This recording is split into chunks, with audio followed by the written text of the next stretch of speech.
So Joseph, I know you're working on a film right now called Lights Out, and I was wondering, I was looking at it and everything because you gave me a preview, and I had a big question on my mind. I was wondering, how does your film challenge conventions, and how does it represent like social groups out there? I think the biggest convention it challenges in like at least the horror movie stance is the people who are being used for the ad actors. It's not a typical group of people. It's not like a typical group of like white teens going to an abandoned house. It's not like a typical like abandoned house scenario where it's two normal people on vacation just going to an Airbnb. Which is off rip, just a whole different thing. And the fact that I'm being attacked first, it's something you wouldn't see, especially since I'm a taller dude that's like doesn't seem like he can be easily attacked by someone who is a smaller stature. So it changes that big thing in horror movie and media is how like at first it's just like some girl who's like in her house getting attacked by some big man. It's not that at all. It's like it's a feeling of someone who is of a normal dude that doesn't seem like he'll be attacked being hunted, which is different offer. I think one of the big things we challenge that we represent is the killer is younger.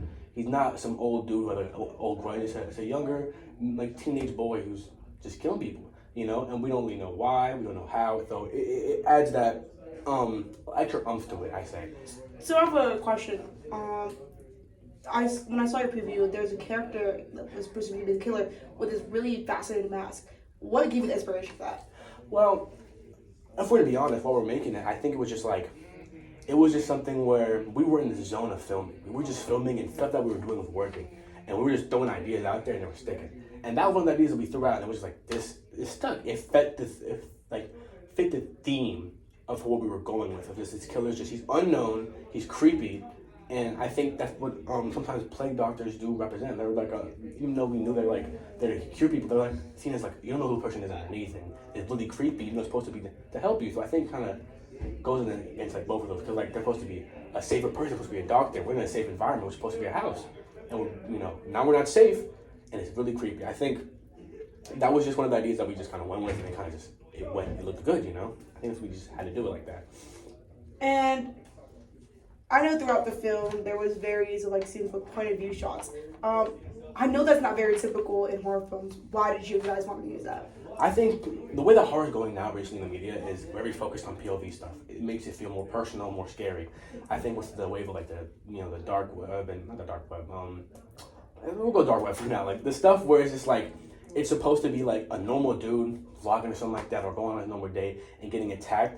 It makes it feel more scary because it's like, how can such an insane act happen from just a simple person? So I think the POV camera makes it feel way more personal, and I think it's the new genre of horror that's coming out. And I think when I was seeing people use that and on the internet, I think it'll be perfect for a horror film, because you don't see a lot of horror films doing it. Usually it's the same thing every time, a demon or this or that. But if it's like something new and young, and it just makes it better, I think. So would you say that one of the groups you really want to target here is young audiences? Yeah, I think, to make a good film, you have to target the younger people. You have to make sure that it's because those are the people who are watching it. A lot of people won't see this film and be like, in their 30s and 50s and be like, this movie is like, I don't watch this, because they grew up in a different type of horror. Now, the younger generation has a different type of horror that we can introduce and profit off of. I want to see people like see stuff that they want to see, and not just the old type of horror. Bring the new life. So I know I'm kind of piggyback on another question, but so when we're talking about challenging conventions throughout your film, there's some features you have, like for example, like the mask, not using sound a lot. Where did you take inspiration from this? Well, I think the idea of it being like almost silent creates mystery to me. Like there's like one scene of talking, but like the fact that you can't hear anything, well, she could be behind you. You don't even know you're in footsteps. You can't hear anything. Like it creates something that's just like, it's more eerie. You just hear the music and you just see stuff. And I think hearing is a big part of like understanding your environment and the atmosphere. And taking away that can be really good or really bad. But if you can cripple somebody in a good way where it's like it brings up fear, and especially in a horror movie, it makes it 10 times better.